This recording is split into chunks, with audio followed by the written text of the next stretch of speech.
Tiene la palabra el señor jefe de gabinete.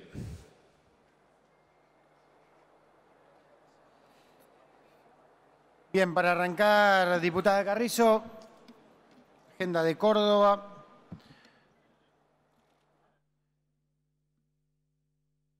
Los indicadores de la Subsecretaría de Desarrollo Urbano y Vivienda asigna la cantidad de 60.385 viviendas en déficit en la provincia de Córdoba. Además de esto, respondiendo a la pregunta, tiene un índice de asignación de proyectos la provincia de Córdoba equivalente al 5,82 del total del presupuesto destinado al Plan Nacional de Vivienda, y se trabaja además para que la provincia también aumente la cantidad de proyectos presentados. En este momento hay un total de soluciones habitacionales en Córdoba de 20.541 viviendas, de los cuales desarrollos urbanísticos son 2.437 viviendas, construidos por el Gobierno Nacional, cruzando la demanda con el Gobierno Provincial. Procrear 17.062, vivienda social 1.042. Además, por la necesidad de recomponer la cantidad de soluciones habitacionales en la provincia de Córdoba debido a los 12 años de discriminación de la gestión anterior, el Gobierno Nacional aumentó el porcentaje de asignaciones Procrear y durante las semanas siguientes habrá reuniones entre los gobiernos nacional y provincial para adecuar los lineamientos de proyecto a los programas para menos de 2 salarios por parte del Gobierno Nacional. Respecto al tema tarifario, como ustedes saben, la factura del servicio de energía eléctrica se conforma de 3 componentes. Por un lado, el precio de la generación, el transporte y la distribución y los impuestos nacionales y locales. Una de las medidas adoptadas por el Gobierno en esta etapa de sinceramiento de tarifas fue avanzar en un esquema de mayor igualdad entre los argentinos de distintas partes de nuestro país. El componente de generación es el que está definido por el Ministerio de Energía, con valores similares para todo el país. Y el precio de transporte y distribución es regulado por los entes provinciales de cada jurisdicción. En particular, del Estado Nacional, además, se acompaña con la tarifa social en Córdoba a 429.919 usuarios. Y además, el Estado argentino subsidia el 50% de la tarifa de energía eléctrica en promedio. Según nuestros registros, en el caso de Córdoba, la distribuidora EPEC ha aumentado el componente de distribución en un 35% durante el año 2017.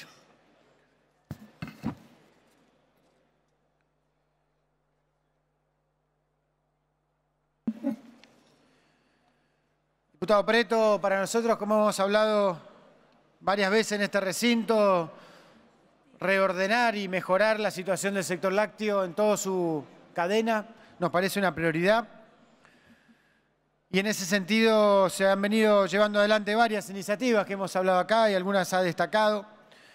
Hoy el precio del productor alcanza los 5,6 pesos por litro, un valor similar a los países que competimos en el mundo, con una variación interanual del 34%. En los últimos 4 meses la producción viene creciendo un 4% interanual, lo cual es una buena noticia, pese a las dificultades que ya sabemos en varios sectores de la cuenca con el tema de inundaciones.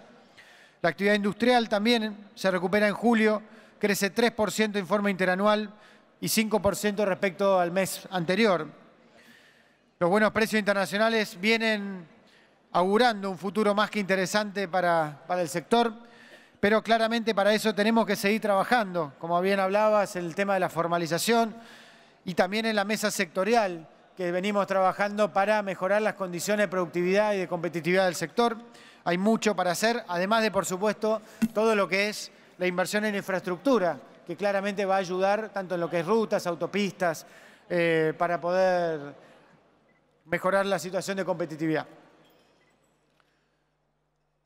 Diputada Cornelia Schmidt, respecto a su pregunta, creo que es muy importante ante todo ratificar la postura clara de nuestro país de rechazo y repudio a la actividad del terrorismo dentro de cualquier contexto que se aplique.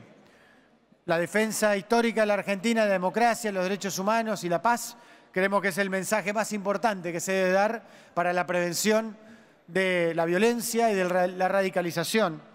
Pero en particular también la Argentina tiene mucho para demostrar como lo ha trabajado en muchos sentidos el ahora Papa Francisco cuando era cardenal, de demostrar el diálogo interreligioso que hay en la Argentina, que es un ejemplo de verdad en el mundo y que demuestra que también el pluralismo y la diversidad nutren una sociedad democrática y no nos vuelven enemigos, al contrario, nos enriquece, nos potencia y genera una oportunidad muy grande para todos.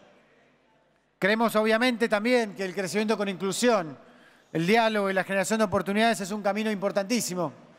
Un mundo más justo y más equitativo es muy importante y en ese sentido tenemos una oportunidad el año próximo cuando lideremos el G20, ya que vamos a impulsar una agenda vinculada al empleo, la educación y cómo trabajar para lograr un desarrollo más justo y sustentable en todo el planeta.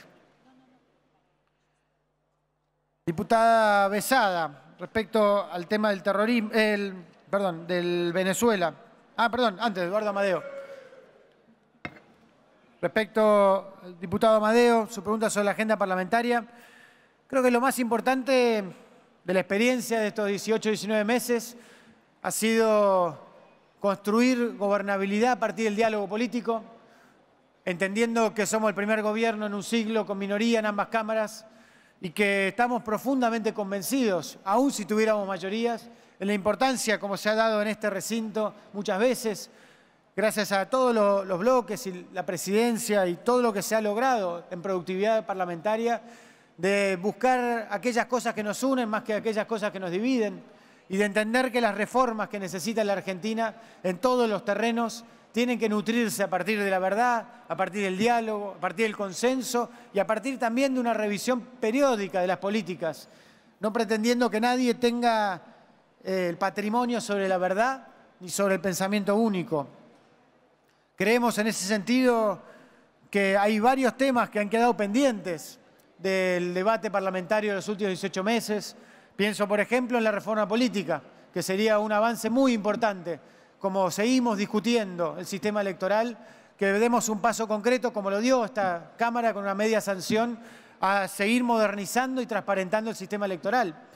Creemos que es muy importante, como también tratamos hace algunos meses, cuando parecía que era el único tema en la agenda, el tema de educación, que debatamos sobre el plan maestro, que debatamos sobre la Agencia de Calidad Educativa, que debatamos sobre cómo hacer para tener una educación pública de calidad, pero contemporánea para nuestros niños y jóvenes en todo el país. Seguir luchando contra el narcotráfico, contra la corrupción, fortaleciendo instituciones, es otra agenda central de lo que viene y que tenemos que seguir trabajando. Y por supuesto, seguir trabajando en base al diálogo, en cómo generar más oportunidades de empleo, cómo generar mayores oportunidades de integración social, cómo mejorar todo lo que tiene que ver con la infraestructura en nuestro país. Son todos ejes de debate. Que lo más importante en esto también, para terminar en este punto, es la importancia de entender que los problemas no se resuelven ocultándolos, los problemas se resuelven dialogando y poniendo la verdad sobre la mesa y entendiendo que el agitar fantasmas lo único que hace es postergar los debates que son necesarios, donde nos podremos poner de acuerdo o no, pero si hay honestidad intelectual y compromiso, como creo que hay en una mayoría de los aquí presentes, vamos a poder lograr avances tal como hemos logrado en el pasado. Respecto, diputada Besada, el tema de Venezuela, tema que sin duda nos preocupa mucho. En primer lugar, lo venimos diciendo hace un tiempo, creemos que los hechos hoy son incontrastables. La interrupción del sistema democrático en Venezuela no es algo que dice una fuerza política o dice un país. Más de 40 países han suscrito el rechazo, el no reconocimiento a la Asamblea Constituyente ilegítima y legal que está ocurriendo en Venezuela y que está aplastando nuevamente el disenso, la fuerza de la oposición y la institucionalidad que existía en ese país. De allí la declaración del Mercosur, de aplicar el protocolo de Ushuaia, pero también de allí algo que nos parece absolutamente central, que planteaba también el diputado Amadeo, la importancia de no tener doble discurso con los derechos humanos y de solidarizarse con los más de 130 muertos, jóvenes muertos en represiones en Venezuela, muertos por el accionar del Estado de grupos paramilitares. El silencio es un poco escalofriante en algunos sectores políticos, porque implica una hipocresía muy violenta. Creemos que es muy importante en ese sentido que sigamos por el camino multilateral, que sigamos por el camino del diálogo, que sigamos dejando claro que esta es una región de democracia y paz y derechos humanos, y que no nos vamos a quedar callados, sea quien sea la fuerza política que haga esos atropellos o esos avances. Muchas gracias. Gracias, perdón. señor diputado. Me faltó, perdón. Sí. Diputada Copes, perdón. Sin duda, el tema del biodiesel es uno de los temas que venimos siguiendo con mucho interés. Se conversó en la visita a la Casa Blanca, se conversó también en Europa y se viene conversando y planteando claramente este tema como parte de la agenda comercial de la Argentina. Entendemos que el sector privado de Estados Unidos en este tema solicitó al Departamento de Comercio y la Comisión de Comercio Internacional la imposición de derechos antidumping y compensatorios. En ese sentido, Estados Unidos impuso dichos compensatorios preliminares mientras se hacen las audiencias. Tanto el Ministerio de Agroindustria como también la Cancillería, el Ministerio de Producción, están trabajando en la negociación permanente con el gobierno de Estados Unidos para plantear una búsqueda de un acuerdo que suspenda esta medida, que pueda normalizar todo lo que tiene que ver con el comercio vinculado al biodiesel, y creemos que va a haber buenas perspectivas en la discusión y que también estamos abiertos a modificar aquellas cosas que se puedan modificar para ayudar a que este proceso que creemos que es muy importante de industrialización, que se da principalmente en la provincia de Santa Fe, se sostenga y se fortalezca. En ese sentido, tanto nuestro canciller como el ministro de Agroindustria han hablado con el gobernador Lifshitz. Hay un diálogo permanente y va a haber un trabajo que el propio presidente encabeza para normalizar esta situación y dar una perspectiva de certidumbre al sector. Gracias, señor jefe de gabinete.